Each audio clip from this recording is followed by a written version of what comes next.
So Apple just released a new iPad Pro with their new M5 chip.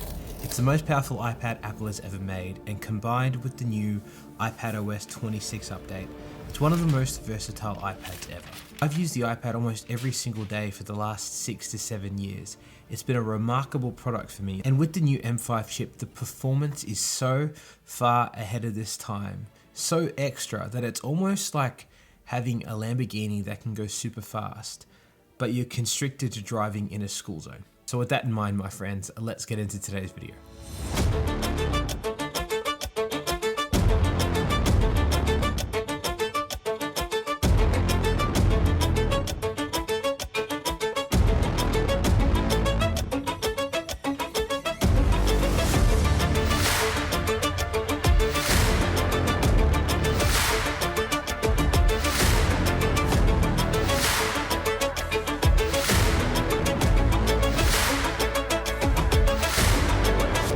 If you're here for the first time, my name is Samuel Suresh. I'm an educator, a filmmaker, and I make content on YouTube trying to help people own their learning. As I said at the start, I've been an avid user of the iPad over the last 7 years, particularly with note-taking and using the Apple Pencil. As a student, I loved how I could, take notes in class, annotate my lecture slides, highlight, do my readings, and also be able to create beautiful visual summaries that captured my thinking on a page. As an educator and professional, I love how I can use the iPad to teach, whether that be an online workshop or an in-class environment where I get to share my iPad to the main screen. I love how I can use it as a way to brainstorm ideas with my colleagues and also collect my own thinking, and also as a creative way to represent my thinking in professional reports I've written up. It is a remarkably versatile product, and in 2018, when Apple removed the home button, I really think they nailed what has become a truly iconic design. And last year when they released the M4 chip in the iPad Pro, they took the 13-inch iPad Pro and made it the slimmest Apple product ever. Students and my colleagues have often asked me, which iPad should I get? And my recommendation tends to be the iPad Air because it has incredible performance with the M3 chip, more performance than you need, and it's all packaged in at a reasonable price. And to be honest, I still use an iPad with a weaker chip than that. I have the 11-inch iPad Pro from 2018. It's 7 years old. I used it intensely for the first 3 to 4 years. Then I've lent it to family members. And to this day, it still performs reasonably well. It runs iPadOS 26. It's a little bit poor when it comes to battery life, but it just goes to show these products do last quite a long time.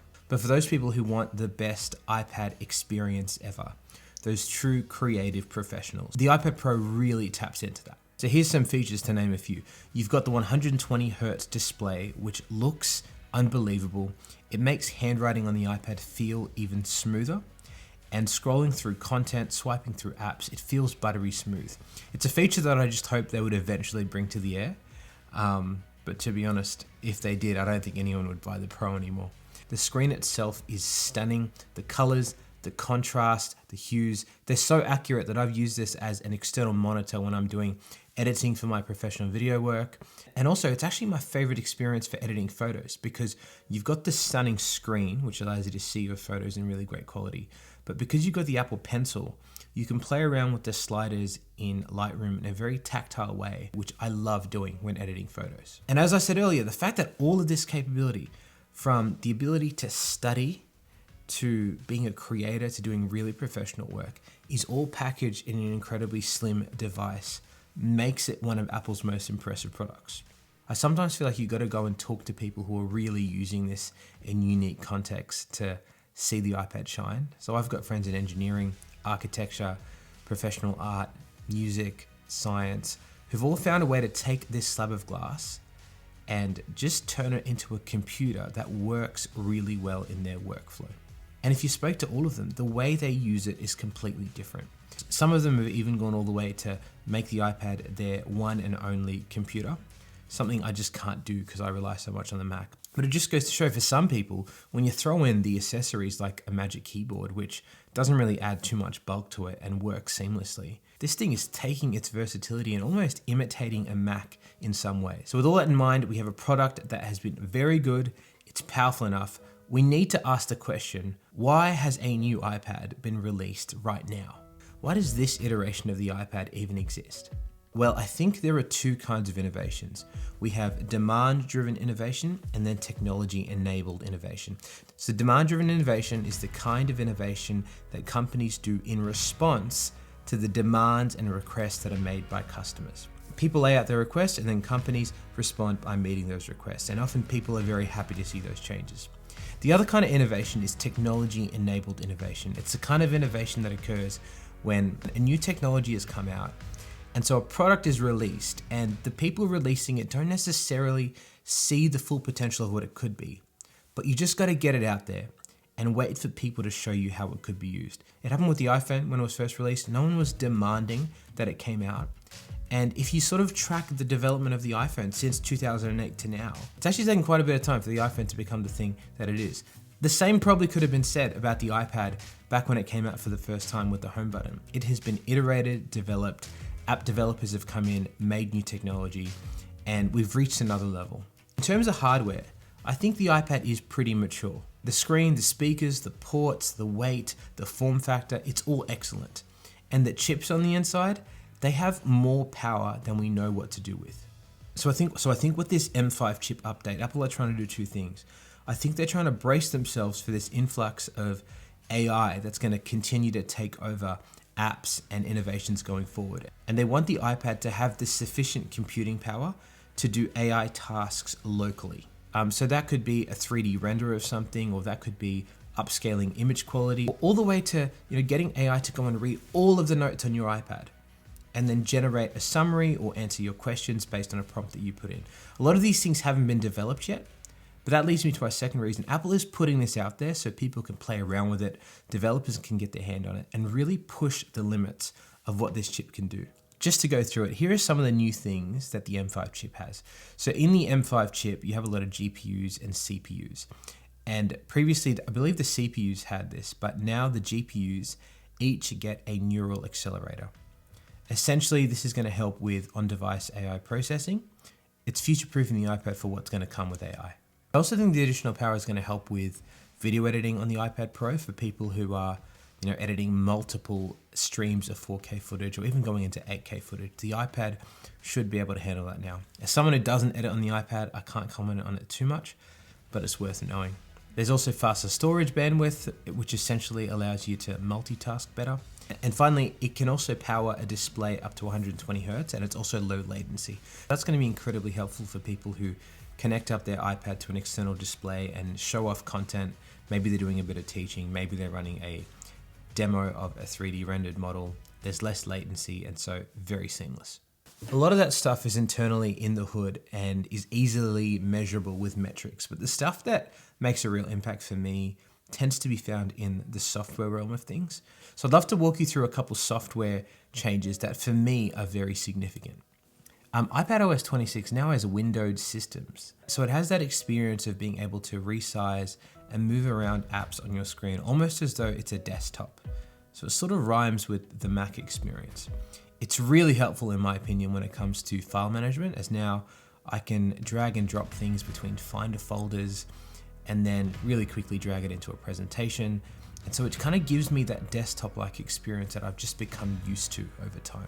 You also have a menu bar now at the top of many of your apps, with drop-down menus now adding more functionality to apps. Once again, resembling the traditional desktop layout feel that most people are accustomed to. It also has the usual close, minimize, and expand buttons that we're accustomed to on the Mac, which was nice to see. Another feature that's really going to save me a lot of time going forward is you can now add folders into the dock. An additional feature I discovered the other day is while you're on a video call, if you've tried to record a video of yourself and run a video call at the same time, that's just simply not possible. But with this new feature in iPadOS 26 called local capture, you're able to be in a Zoom call or a WebEx call or a Microsoft Teams call. And on your iPad locally, you can record a professional recording of you talking.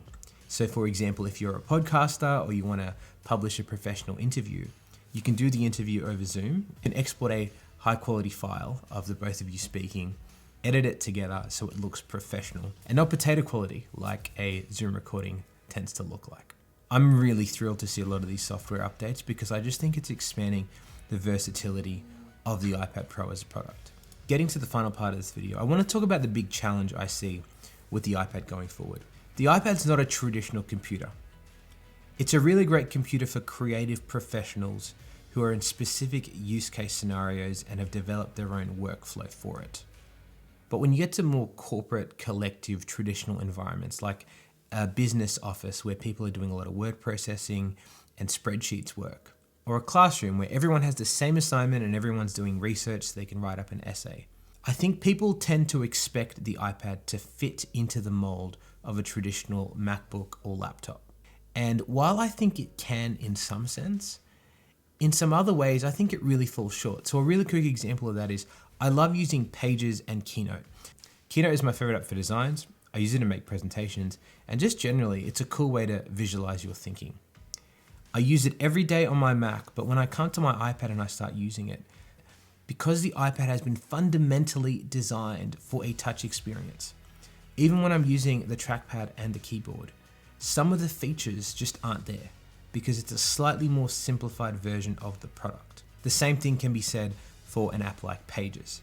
Now, I guess Apple would say there are things you can do on the iPad in Pages or Keynote that you can't do on the Mac, like pull out your Apple Pencil, annotate your slides, make written animations, do things that just couldn't be done on a Mac. But I find that because of that, it's really hard for me to make the iPad my one and only computer when I leave the house.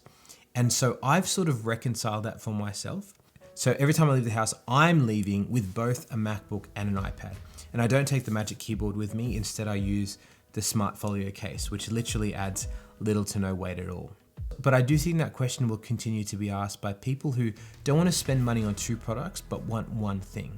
What I'd like to conclude with is if you bring your traditional computing lens and your laptop criteria to analyze the iPad, I think you're really going to miss out on its true capability and the true magic in the software.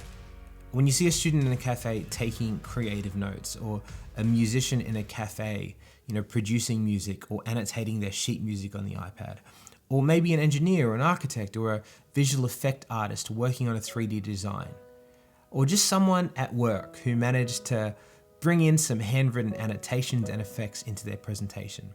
That's the kind of stuff the iPad does that's remarkable. It's the aspects of the iPad that are clearly not a Mac that make it this distinct product between the iPhone and the Mac. That's the reason to get an iPad Pro. And I just don't see Apple sacrificing the quality of that iPad Touch Apple Pencil experience to cater to the people who want that keyboard and mouse primary, MacBook experience. Even if it was just a button to switch the iPad to Mac mode when it's connected to its Magic Keyboard, I think you lose the core of what the iPad is. I'm sure in future updates, Apple will continue to listen to what consumers are asking for and adding more features that resemble a Mac. But I think I'm also more excited to see the stuff it does that breaks free from the limitations of traditional computing and allows people to do the sorts of things they hadn't done before. Let me know if you have any questions, guys, in the comment section below. That's my initial review. Let me know if you want to see any other videos on the iPad. Thanks for watching, guys. I really appreciate it. And I will see you in the next video.